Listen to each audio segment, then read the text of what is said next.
गणनायकाय गणदेवताय गणाध्यक्षाय धीमहि गुणशरीराय गुणमण्डिताय गुणेशानाय धीमहि गुणातीताय गुणाधीशाय गुणप्रविष्टाय धीमहि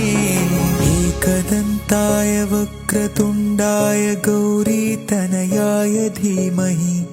गजेशानाय भालचन्द्राय श्रीगणेशाय धीमहि